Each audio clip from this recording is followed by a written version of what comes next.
Welcome everyone. Sorry about the audio issues.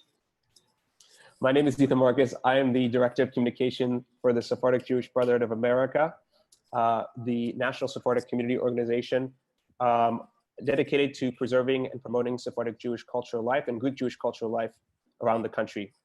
We're so excited tonight to be partnering with Kehila, Kedosha, Janina for an amazing three-part series on Greek Jew called Meet Me in the Corner of Broome and Allen, Greek Jews on the Lower East Side of New York. It's my pleasure and honor to introduce our amazing guest, one woman who needs no introduction, but we'll be having a wonderful one tonight, Marcia Haddad Ikonomopoulos. Marcia is currently the Museum Director of Kehila, Kedosha, Janina, and has served since 2004 on its Board of Trustees. She also serves as the Board of Directors on the Lower East Side Preservation Initiative and is the President of the Association of Friends of Greek Jewry. She was born into a traditional Sephardic Jewish family from Salonika and has devoted her life to telling the story of Greek Jewry as an author, translator, editor, and lecturer. She holds 2 BAs, one from Brooklyn College in psychology and the second from Queens College in Byzantine and Modern Greek Studies, plus 2 masters, the first in psychiatric casework from the New School and the second in Italian from Queens College.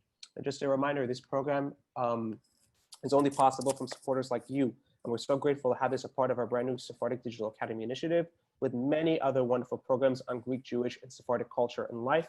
This includes Sephardic history, Sephardic Torah, Sephardic community initiatives, Sephardic cooking classes, Greek, Jewish cooking classes, and host more programming. And I want to make sure you all check out everything we have to offer at sephardicbrotherhood.com/Sephardic Digital Academy. Now, my really great honor and privilege to introduce Marcia to begin her lecture. Marcia, whenever you're ready. I'm ready. Okay. Can you hear me okay? Yes. Okay. Now, what's going to happen is all questions will be at the end, and Ethan will be taking the questions. You can put them in by writing.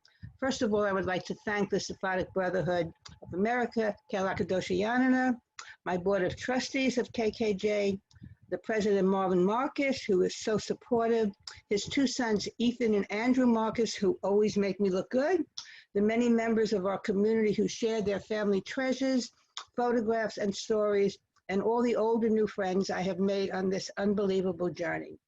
This evening, we will be taking a journey with the pioneers, those who made the arduous journey in the hulls of steamships, crossing the Atlantic to give their children the opportunities they could not have had back in Greece. Much of this text for this presentation is from my soon-to-be-published book on Greek Jews in New York. The book is tentatively titled Meet Me on the Corner of Broome and Allen. I want to give a special shout out to those bearers of the flame who have helped me along my journey. Ed Kofina, who not only gave me such information on his own family, but also arranged for an interview with Estelle Yemta. I believe it was just around the time of her 100th birthday, and she was the only surviving child of Zakaria Yemta. Mildred Fruit, who has always been a source of information on the Baruch family, the Negrin family. Al Baruch, who has also arranged for an interview with his mother, Rachel Colchimero Baruch, shortly before her 100th birthday. And of course, the Colchimero brothers. They say whenever you write about something that you know about. Well, I have been overjoyed to learn so much about the Colchimero family. How do I share my screen now with the PowerPoint, Ethan? Where is it? Just the bottom, share screen. Okay, share screen.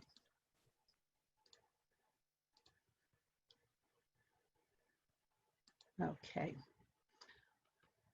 On a relatively pleasant Saturday afternoon in July of 1905, Leon Colchimero and his wife Julia set foot on the shores of the United States for the first time. They were not the first Jews from Janina, Greece, to come to New York City seeking their fortune in the New World, but in many ways their journey, desires, and struggles exemplify the story of Greek-speaking Jews in New York City.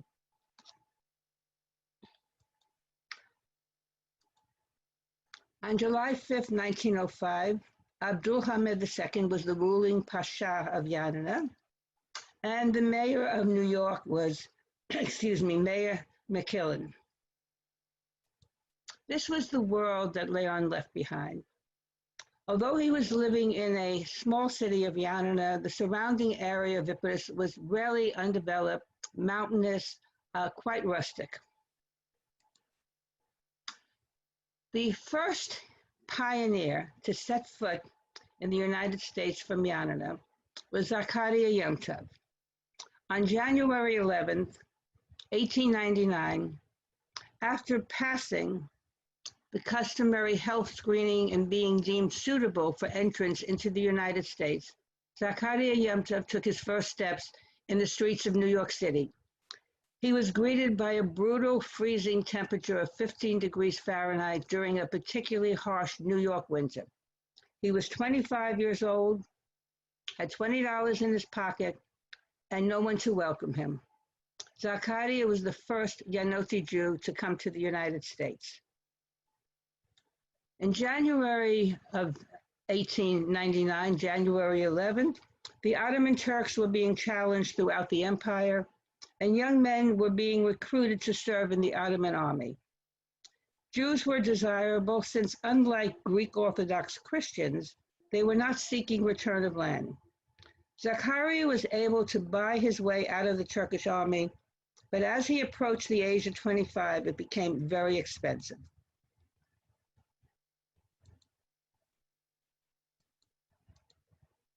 He came over in steerage, in the hull of the ship. You know, we complain about some of the things we're going through now, being in quarantine. It was nothing compared to what these immigrants had to go through.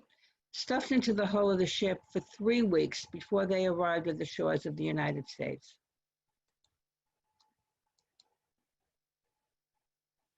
As they would approach, they would all go out on the top of the ship to look out to get a glimpse of the Statue of Liberty.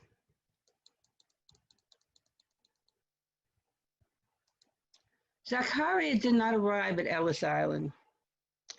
On June 15, 1897, the wooden structures on Ellis Island were raised in a fire of unknown origin. While there were no casualties, the wooden buildings had completely burned down after 2 hours. Ellis Island would reopen on December 17th, 1900, but not in time for Zakaria's arrival. Instead, he arrived at the barge office.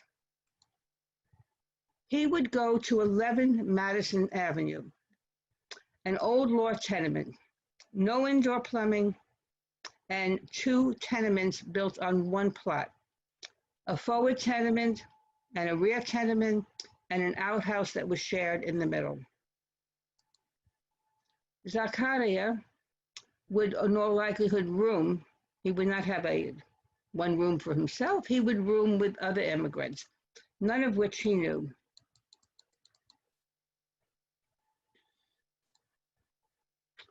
He would be joined in 1902 by his wife, Mazal Tov Moses.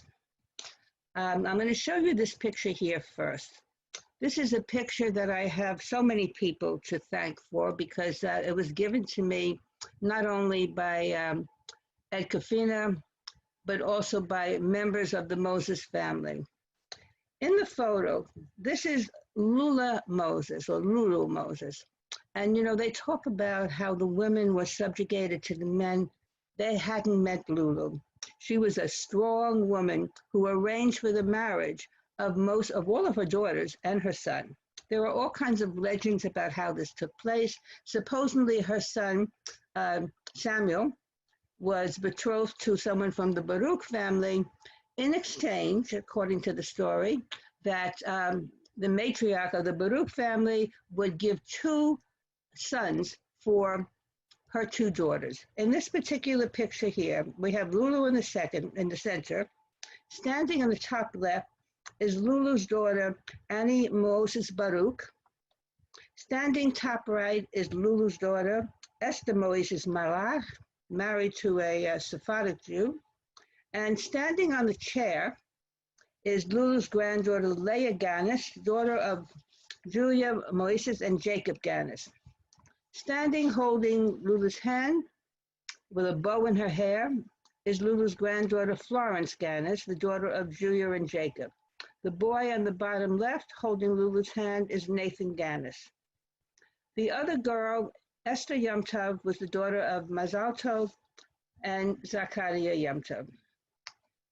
Lulu Moses arranged marriages for her son and daughters with many of the pioneer Yanoti families. Her only son, Samuel, went to Constantinople and married Esther Baruch. They came to New York to join the extended family in, okay, I'm just running into the extended family in 1930. This is Sam. The name got changed, as so often happened with the Anoti Jews. The original name was Menachem Moses, or Moshe, which were two male Hebrew first names, one of which became a surname. Actually, with Sam, he wound up being Sam Menachem rather than Sam Moses. This family, extraordinary man, extraordinary family. They came in 1930 to join the community here. Another part of the extension of the arrangements that Lulu made was with the Baruch family. And here you have Lulu later on in years with her children, Herman, Mildred, Nisim Baruch and Annie Moses, and their children, Herman, Mildred, and Lucille. I want to go back to a former slide here that I passed over. Now, what's interesting with Mazal Tov's journey, first of all, her marriage took place in Janina without the groom being there. They had someone stand in for Zachariah. And so when she came over, she was actually listed as Mazal Tov Yom Tov on the ship manifest. On the ship manifest was also her father, Menachem, and her mother-in-law. Certainly auspicious start to a marriage to a man that she didn't even know. This is a picture here of Vlore, or Avlona, in what is now Albania. And there are many of the early immigrants from Janina set forth from that port because it had not been dredged enough, the Corinthian Canal, for them to go out of Patras. And like many of the early immigrants, they didn't arrive in the harbor of New York, they arrived in Boston.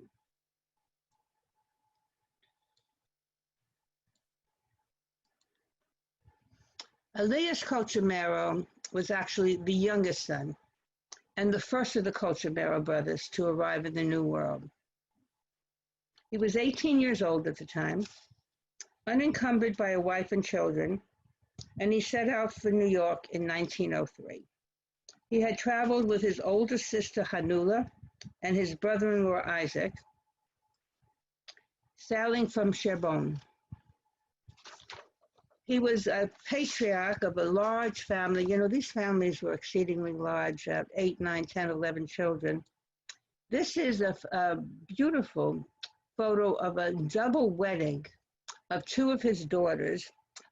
This was not uncommon when you have so many daughters to arrange a wedding for. Why not have both of them get married at the same time? Back in Greece, they would actually very often arrange two sisters to marry two brothers because they'd have to share the family home. This is what the world that they left behind back in Janina, the marketplace here. And the lake. You know, you can still see the clothing hanging on the lake today. This picture has not changed so much over the years. Now, Joseph Avram Negrin and Tavula Matzah Negrin came over on the Graf Waldersee on July 30th, 1903. Joseph is listed as a merchant going to his friend Zachariah Yom Tov. His children would marry into other Yanoti families, the Ganis, the Matzah, and the Colchimero. His grandson Joseph would continue the tradition by marrying Rebecca Meoni. On July 30th, this is what he left behind.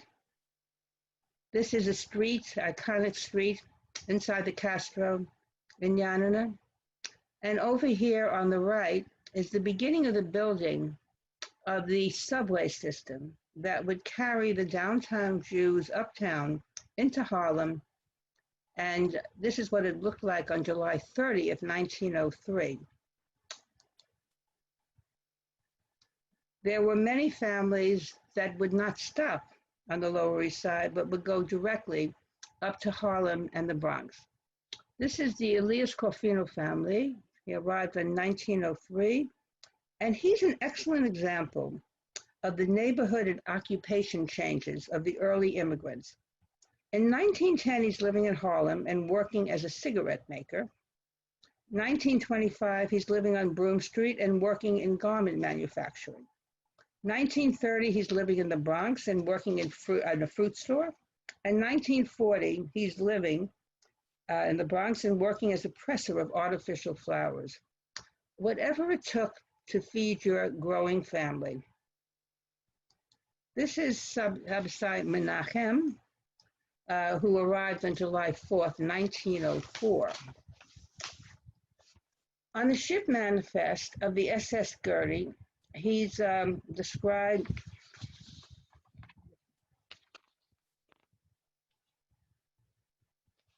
as a 25-year-old merchant from Turkey or Greece going to his brother-in-law, Joseph Negrin, at 32 Henry Street. In 1910, Menachem was living at 110 Eldridge Street in a 2-room tenement apartment with his wife, Astra, 4 children ranging in age from 7 months to 9 years old, his mother, his father, 3 sisters, his mother-in-law, and a boarder. I have a friend of mine who descends from this family and has a lovely home down on Fisher Island in Florida, and I tell her, don't have airs with me, I know where you came from. Menachem worked as an apron maker, and he also had his parents and 2 of his sisters working in the same business. July 4th, 1904, when Menachem arrived, this is what New York City looked like, and this is what Janina looked like that he left. At 2:35 in the afternoon of October 27th, 1904, New York City Mayor George McClellan takes the controls on the inaugural run of the city's innovative new rapid transit system, the subway. Many arriving Sephardic and Roman Yod immigrants went straight to Harlem. Job opportunities with the Shinazi Tobacco Company. This is some of the laying of the line. You can see here. Now, the Shinazi brothers were born in Kehila, in what is now Greece. Sephardic Jews who learned the fine art of cigarette making in Egypt and brought it to the New World. The story of Abraham, Avram, Naphtali is a sad story. Not all stories of coming to the New World or stories of finding happy endings. Avram arrived on September 6, 1904. On the ship manifest of the SS Gertie, Avram is listed as going to his cousin Ezra Bakola at Shinazi Brothers at 311 West 120th Street. Many of the Greek Jews, both Sephardic and Roman Yod, worked for the Shinazi Brothers. Abraham was killed in an accident at the New York Central Railroad overpass on East 116th Street, New York, in 1906. He was riding atop a loaded truck and was killed when his head struck the overpass. His accidental death was responsible for the creation of the Good Hope Society and the United Brotherhood of Janina. According to the death certificate from New York City Municipal Archives, the date of death is listed as May 22nd, 1906, and he is buried at Mount Broome, which is right next to Mount Carmel. Now, it's interesting because the legend of the Brotherhood is that when this young man died, there was no place to bury him because the Ashkenazim did not believe that he was Jewish, with the last name of Naphtali. And the Sephardic Jews, the uptown Sephardic Jews, had a burial society of which he was not a member, and they did not have any place to bury him. Actually, the community did take care of Abraham, or at least Zachariah Yom Tov did. They are both buried at Mount Nebom, and I am hoping once this pandemic is over that I can go there and find their graves. On October 10th, 1904, a mild autumn day in New York City, where the temperature reached a high of 50 degrees Fahrenheit, Diamantina Maza set foot in the port of New York Harbor with the destination of 311 West 120th Street, the Shanazi Brothers Tobacco Company, where her brother Leon Maza worked.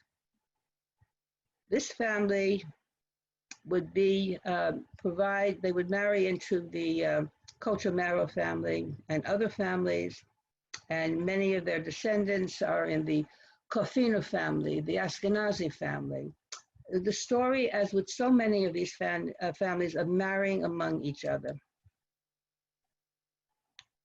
On the date when Diamantina was coming in, October 10th, 1904, this is what a typical store back in Janina would have looked like. And on the newspaper headlines was everything about the Slocum, where over 1,000 were believed dead. This was a ship, a recreational ship that went down and killed all of these poor people. The church that they belonged to, which was a Lutheran church, became the site for the community synagogue in the East Village.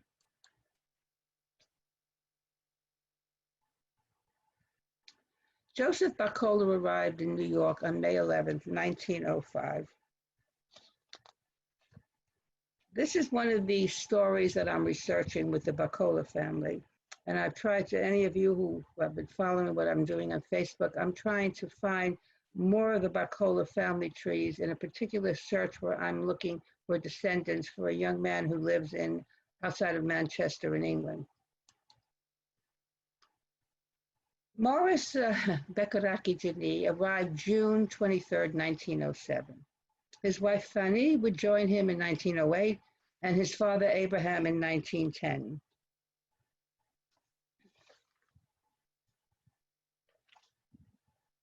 Give me 1 second here.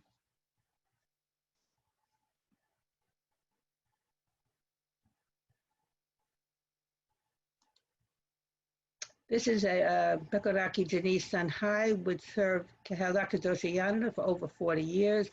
This is Hai's bar mitzvah picture, and this is his wedding picture to his lovely wife, Lil. On that same ship, arriving in New York on June 23rd, 1907, was another Bekoraki, Abraham Maioni, age 23, heading to the Lower East Side of Manhattan. Abraham's grandson, Jerry Pardo, is on our board of directors, and Hai Jani's and then Abraham Bekoraki Jani's grandchildren, Lois and Marty Ledner, are also on our board. It always stirs me when I see these families sitting together and realizing they were on the same ship coming over.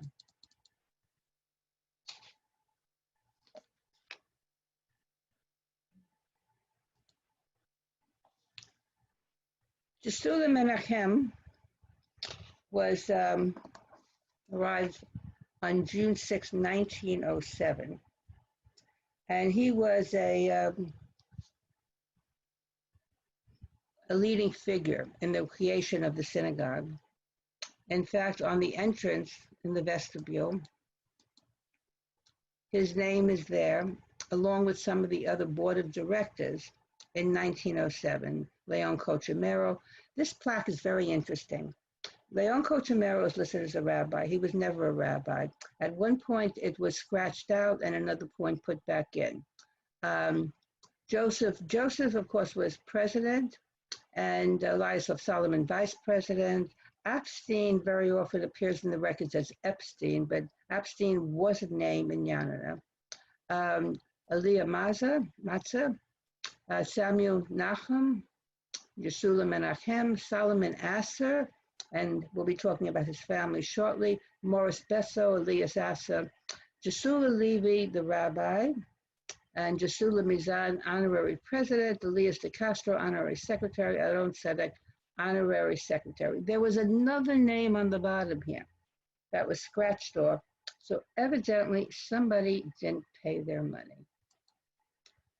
This here is a lovely photo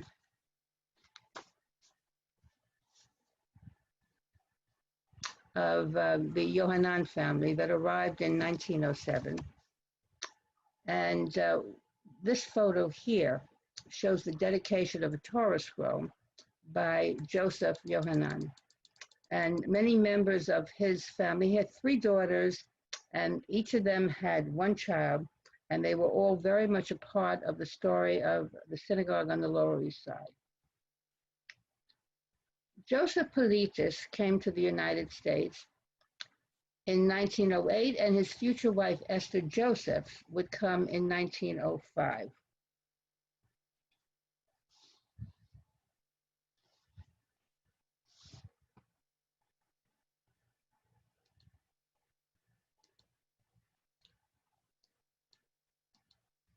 I'm putting this up here, though it's very, very hard to read. Those of you who do genealogical research will particularly look to try to find this form on Ancestry is the best place. This is a form that is filled out by the immigrants where they pledge their declaration of intention to become a citizen of the United States. This one is from Zeta Cofino, who arrived May 13th, 1909.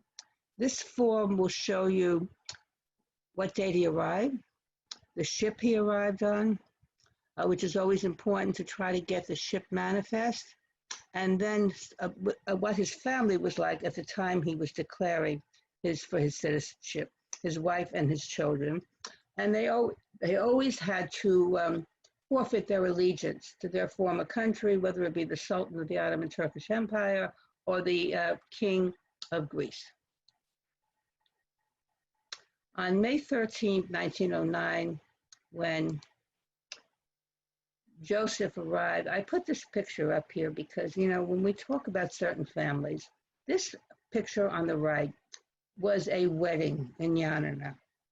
Some of the families that came over were so large that they probably could have duplicated this photo here in the New World. Most of them had at least 7, 8, 9 children, married into a family where they also had large number of children. I mean, the Jesula and Rachel Colchamero had 11 children. This here is a picture from someone from the Cofino family in a modern wedding gown. Back in Greece, the bride did not wear white.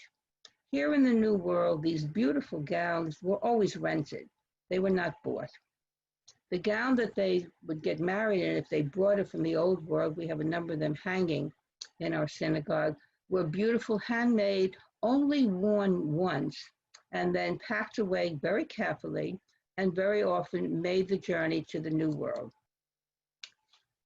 Solomon Ovadia arrived on May 26, 1909.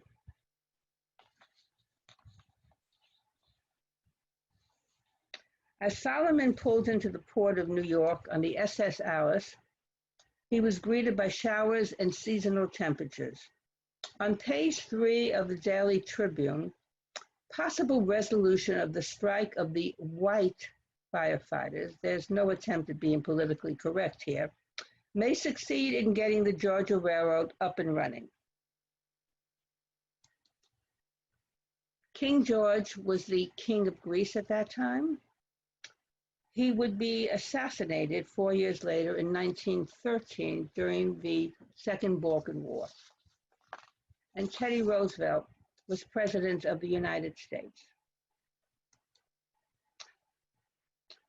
The family name went through various incarnations from Ovadia to Solomon, and this was not uncommon. Since most Roman Janina Jews had male Hebrew first names as surnames, very often, especially in the archives, this would be switched around. Samuel would have a son. He'd name him Solomon after his father. And when Solomon had a son, he would name him Samuel after his father. And the Ottoman Turks decided, they thought that the Jews were changing their surname from generation to generation. So they said, that's it. You have to all have the same surname. Of course, they went on naming as they always did. I did not realize what was actually happening until I got my hands on Rabbi Bekoraki Matzil's circumcision list that he had beautifully written it in the back of a prayer book. Of over 600 young boys, he circumcised both in Janina and then after he came to the United States. He wrote the boys' names down the way a Jewish man would give his son's name for the Brit Milah. He first would give his name, then his father's name, and then his son's name. When the person in the archives was hearing this, very often the names would get confused because they were all, most of them were all male Hebrew first names. This is the picture on the right of 1901, before the building of the Williamsburg Bridge and when it was completed in 1904. The building of the bridge caused a whole exodus from the Lower East Side to Williamsburg and the beginning of a new community of Yanoti Jews in Williamsburg. One of the families there was the Solomon Asser family that came on July 13th, 1909. When the SS Alice pulled into the port of New York, the haze around the July 13th sun obscured the view of the Statue of Liberty. A tropical storm was brewing in the southern Atlantic, but it would be days before rain would bring a brief respite to the unrelenting New York summer heat. On board the SS Alice was 20-year-old Solomon Asser, a literate laborer going to his friend at Negrin and Company at 26 St. Mark's Place. Other members of the Asser family would begin to arrive, including Rabbi Simon Asser. The family would become part of the growing Yanoti enclave in Williamsburg, Brooklyn. On July 13th, 1909, there were in Crete, there was quite a unfortunate instance between the Turks and the Greeks, and many Greeks died. It caused a regeneration of patriotism. Everybody was looking to no longer be part of the Ottoman Turkish Empire. While in New York, this picture you're looking at here would eventually become the site of the Twin Towers. These were the buildings that were down there before the Twin Towers were built, and what you would be able to see on July 13th, 1909. On February 12th, 1910, Joseph and Esther Ashkenazi, along with 5 of their 6 children, stepped off their ship into the port of New York. I am still waiting for additional photographs from the Ashkenazi family to enable us to do. They are sponsoring the next e-newsletter. And hopefully we'll be, I'm hoping with this presentation, you guys will see the wealth of photographs I have. And if your family photographs are not here, give them to me, please, so that we can include them and use them to educate the world on what Romano Jewry was about. As the threat of war in the Balkans became more imminent, the Jews of Janina began to leave in greater numbers. An example of this was the ship manifest of the SS Martha Washington that arrived in the port of New York on June 12, 1911. On board were 46 Romano Jews from Janina and nearby communities. Among them were members of the Baruch, Betuli, Saba, Ashkenazi, Corito, Addis, Kulius, Israel, Benjamin, Nachman, Petrillo, which by the way, the actual name was Pizzarillo, Levi, Naphtali, Abraham, Yomtav, Moses, Matzah, Sarita, Kolonimos, Isaac, Hametz, Ishakis, Tepelin, Millet, Cohn, and Matzel families. It sounds like a roll call of the Pashas. All had relatives or friends that they would be joining in New York, some venturing up to Harlem to join family there, but most settling on the Lower East Side of Manhattan. This was what was going on as that ship pulled into port on June 12, 1911. Back in Janina, a marketplace in the center of the city.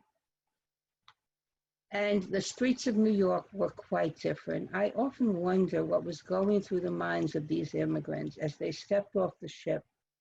Most of them came from this insular world, surrounded by family.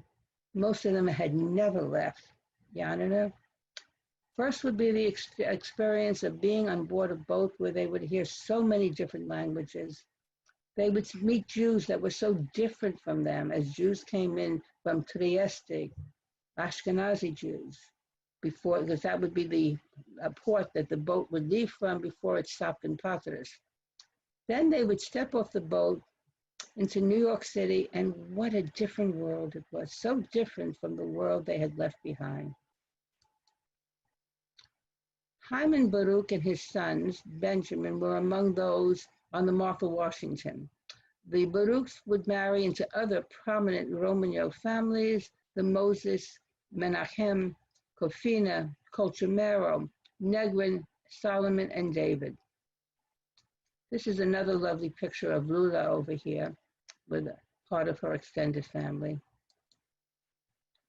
The Morris Vatulis family and the Jacob Corito families. The Vatulis family I've got to know quite well over the past couple of months because of Sarah Crocker, whose mother is in this picture. If I'm not mistaken, her mother is the little girl over here. And this is Evelyn, her sister, and then their brother Sam in the middle. The Corito family I've known for many, many years. Dave Corito, who lives down in Florida, came to Greece with me many years ago. I love the little old women, you know. When I was living in Santorini, let me tell you, those little old women, they would be able to find a seat on the bus when nobody else could. And they would be in the front of the line in the grocery store. There was one time my bus stopped just to let one of these little old women out to deliver something, and all of us sat in the hot, sweltering bus for 20 minutes until she returned. This is the Nissim Addis and the Samuel Petrillo families. There were a number of Addis families, and Barry Miones is compiling a master Addis family tree. I want to, at this point, since I mentioned Barry's name, thank him and all the work he has done on DNA research, along with Adam Brown and Jonathan Alcantara. We've been able to compile quite a database of Romanov DNA, and the connections that have been made have been phenomenal. This is the Petrillo family here, Samuel Petrillo, and this actually came from a member of the Solomon family, and if I'm not mistaken, this woman over here is a Solomon. Mordecai Moses and Simon Abraham families. This here, Mordecai Moses, this family has been photoshopped. You know, this community was very adept at photoshopping very early on. Malka had passed away, and she was photoshopped to be in a photo with her husband, Mordecai. Her son went to fight in World War I, and when he came back to the Lower East Side, his family was not living in the apartment in the tenement building, and that's how he learned of his mother's death. This family also married out into many other Yanoti families, especially the Baron family.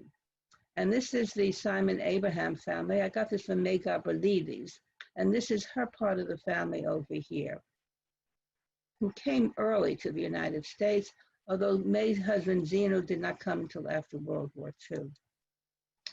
Zadok Batino arrived on June 8, 1912. 22-year-old Zadok and his 23-year-old sister Esther, let me just get some water here.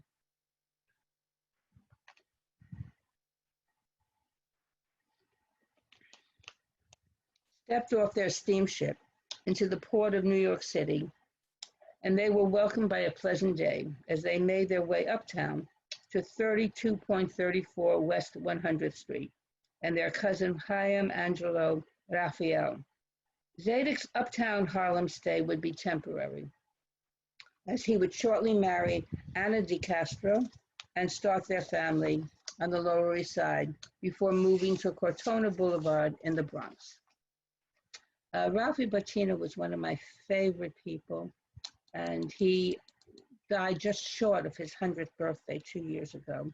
An exceptional person, a true pasha, and we were so fortunate, Marvin, myself, Rose Eskenazi, to visit him and all go out, of course, to a Greek restaurant for lunch.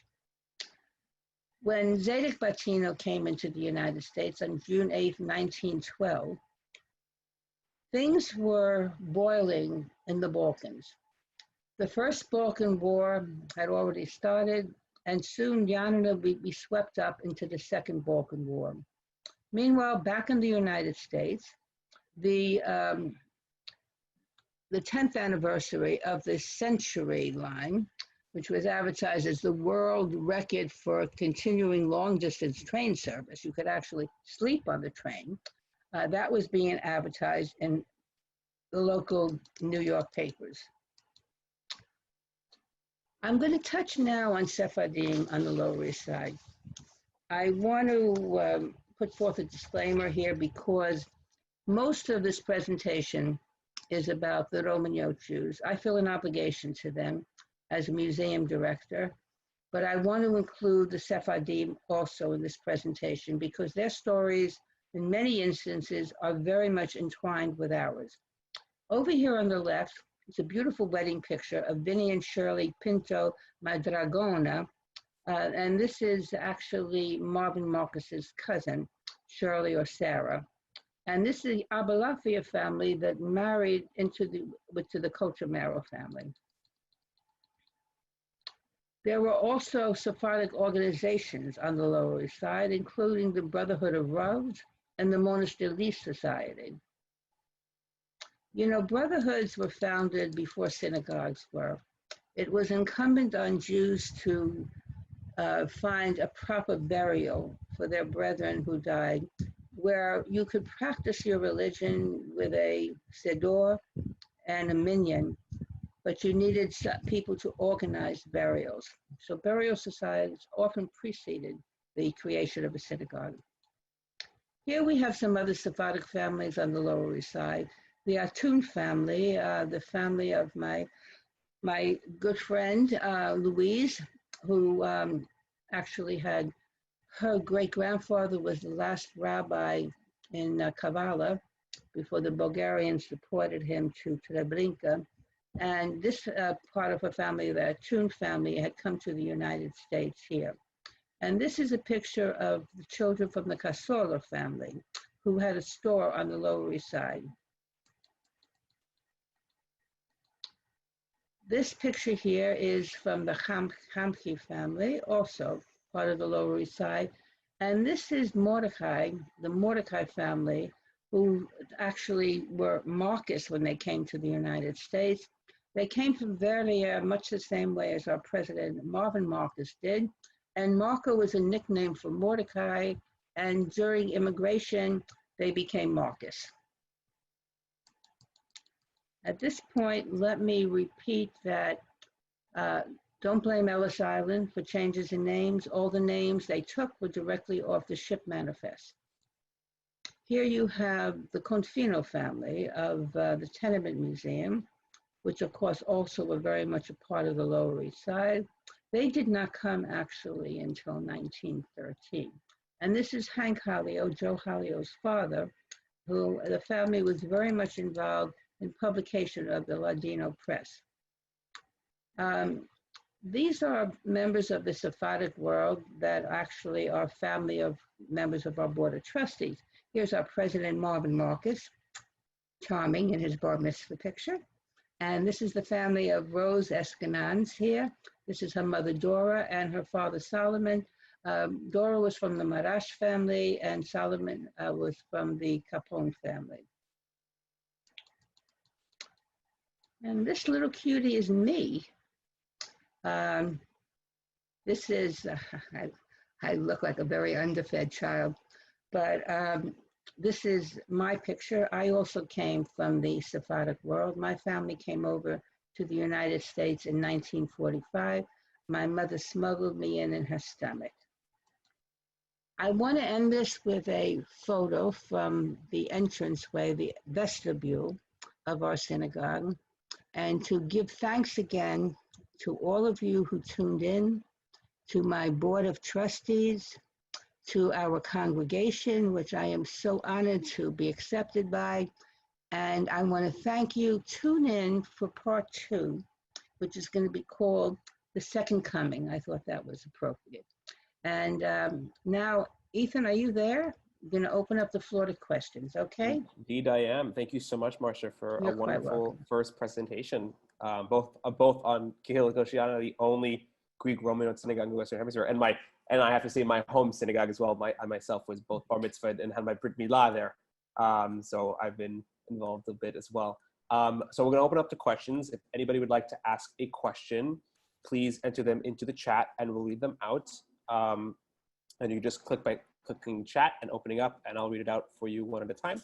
I'll first open up with a question from my end. I'm curious, Marcia, how the Romaniote Jews at the turn of the century, when they came to the Lower East Side, and the Sephardim interacted in the early teens and 20s, and then later into the 40s and 50s, in relation to the Ashkenazic Jews, who were much more dominant and much more prevalent in the society.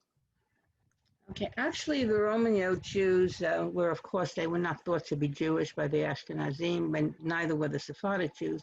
But the Sephardim really looked down on the Romaniote community, much in the same way as they had looked down upon them in Greece. They felt the Romaniotes to be inferior, not as learned. The Sephardim came with learned rabbis when they came to Greece. You know, the irony of it is they're all gone, and we're still there. So I often attribute it to the fact of not only being stubborn Greeks, but they were very proud of who they were. They may not have been learned as some of their Sephardic neighbors, but none of these immigrants were really learned. The Balkan Jews were considered riffraff by the uptown Sephardim, where they came in and did the right thing and opened up a Talmud Torah on Eldridge Street and tried to do the best for the incoming Jews from the Balkans. They really wanted them to stay downtown and not come uptown and embarrass them. But on the Lower East Side, this little community was very outside the box. And I think that helped perpetuate them because they couldn't merge with any other synagogue. Their liturgy and everything was very distinct. I hope I answered that, Ethan. Okay. No, I think that was helpful. Okay. So another question here from Rhonda. How many people were living in Janina from 1899 to 1930? And then how many were left who did not immigrate to the US?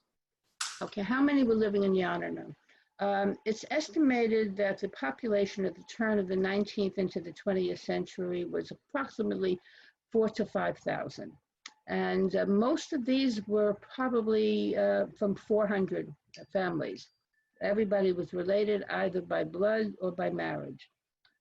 At the time of World War II, the population was 2,000. So half the Jewish community of Janina emigrated. Some of them went to Israel very early on. There was a strong Zionist movement. Some of them went to other places in Europe. The greater majority of them came to the United States in those years.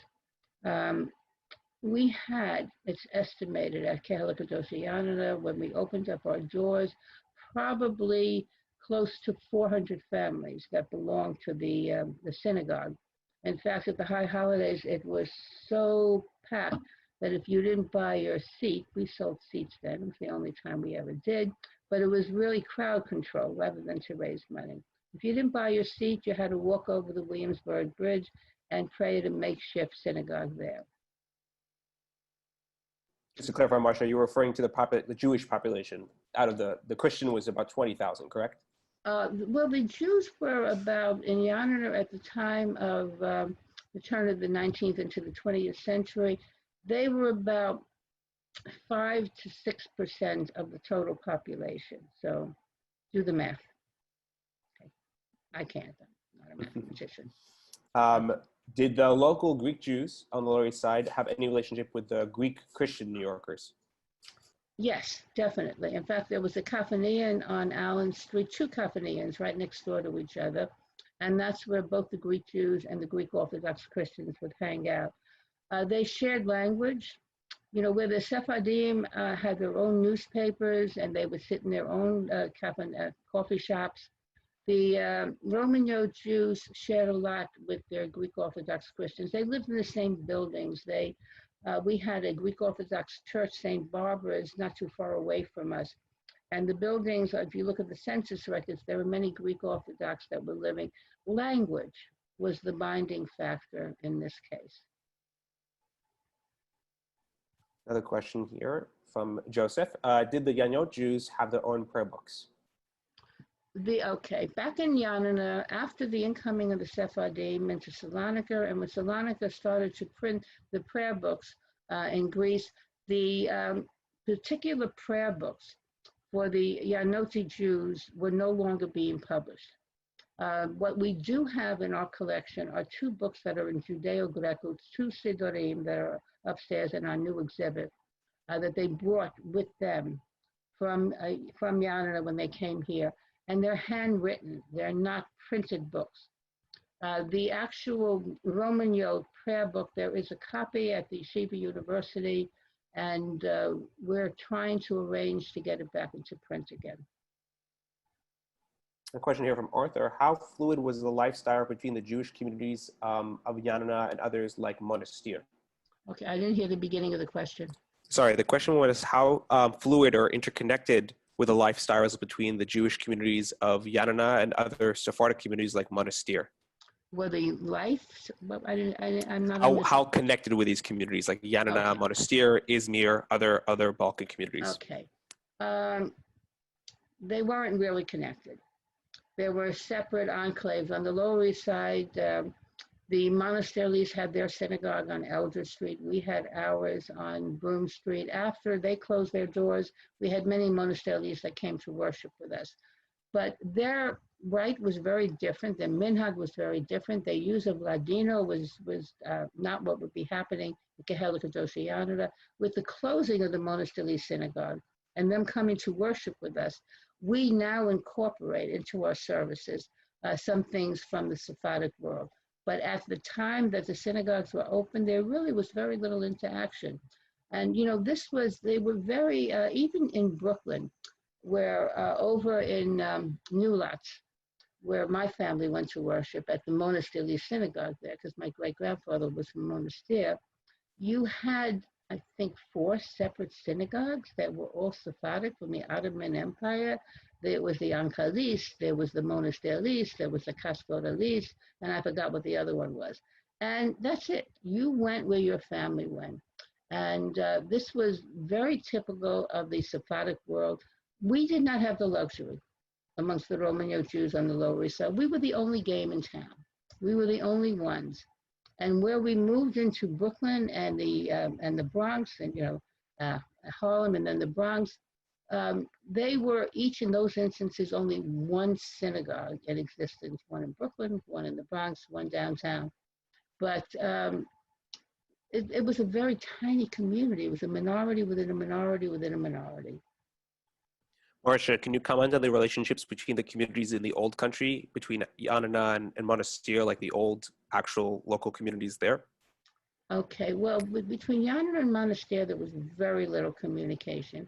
Between Monastir, there was communication with Salonika and with Kastoria. But being Roman Yod, being Greek-speaking, and being on the other side of the Pindos mountain range, sort of set up not only a linguistic barrier, but also a physical barrier between the intermingling of those communities. There was one family, the Ikonomopoulos, that came from Janina and went up to Monastir. Not sure for what reason, and they were definitely Roman Jews, but that was a rarity.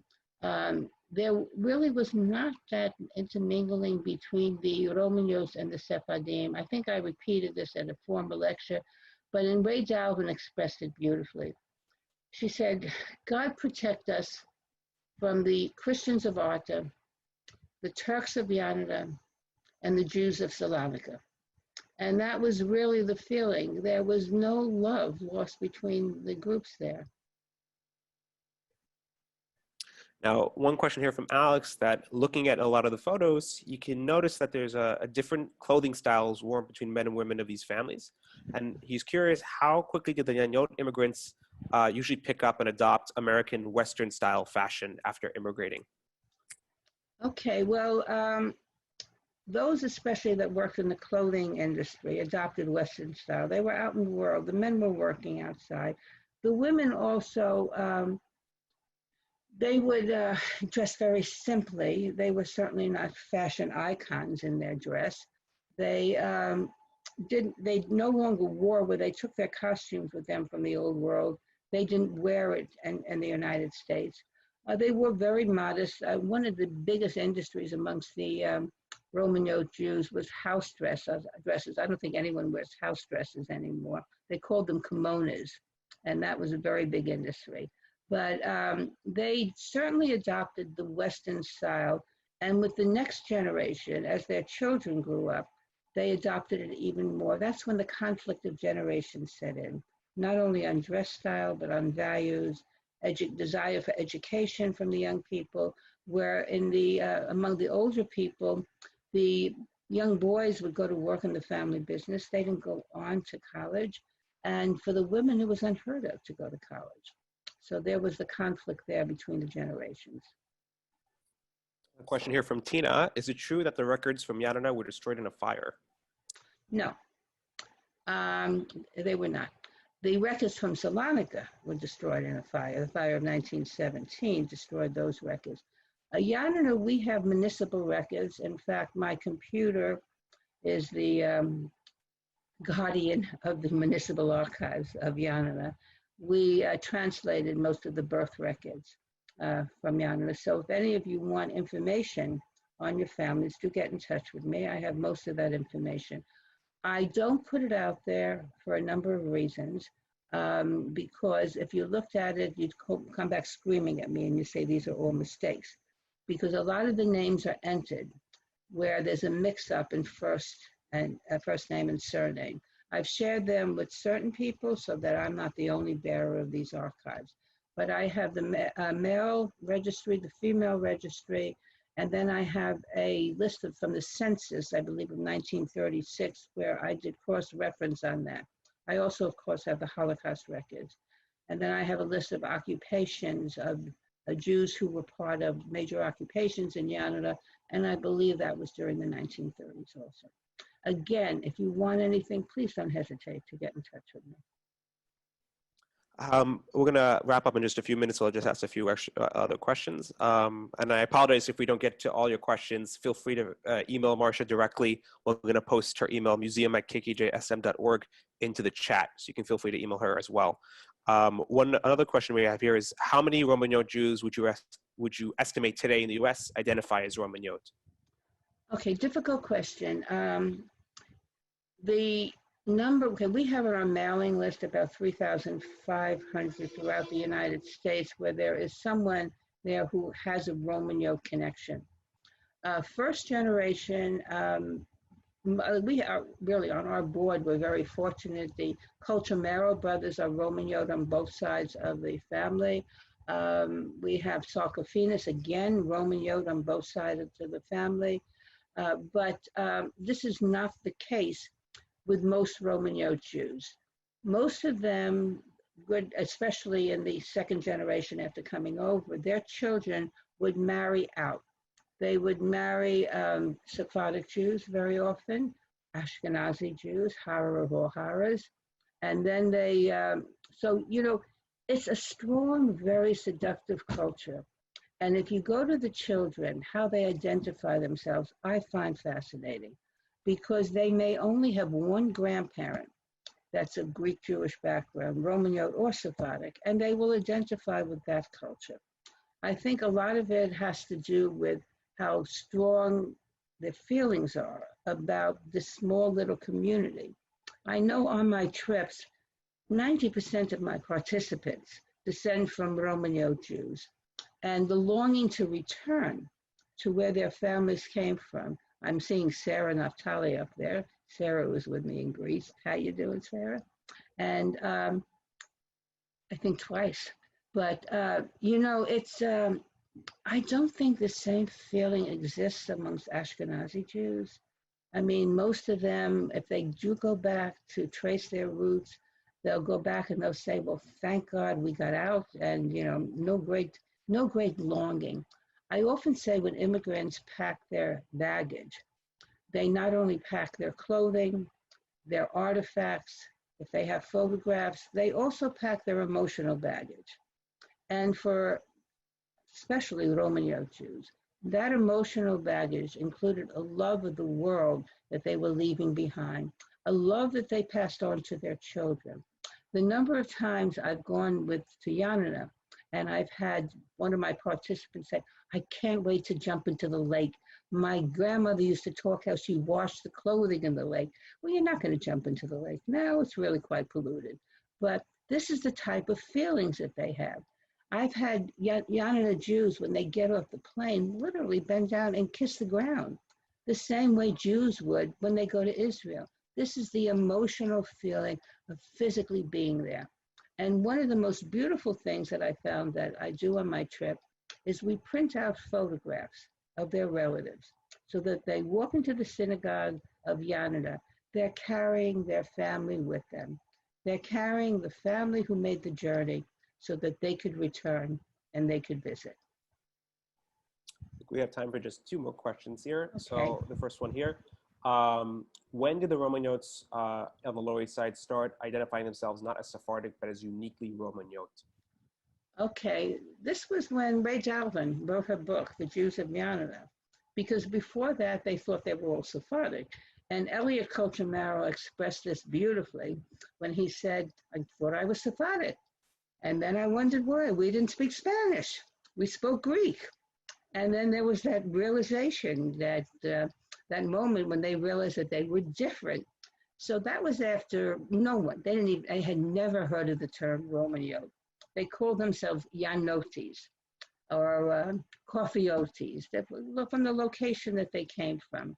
But it was because of Ray Dalvin's writing that changed.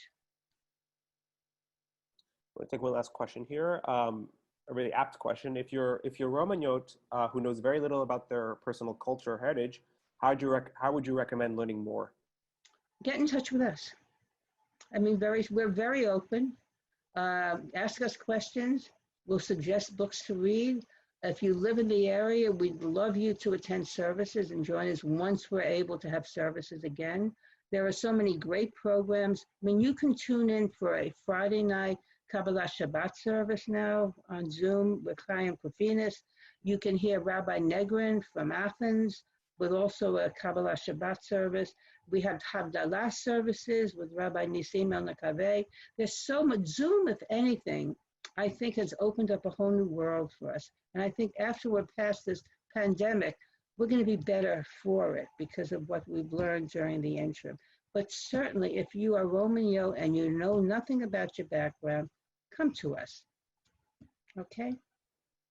Wonderful. With that, I just want to keep mindful of time. I want to first again thank Marcia so much for this wonderful first lecture in our 3-part series. And again, be sure to join us next Monday at 8 p.m. for part 2 and invite all your friends and tell them about it. We'd love to have them together.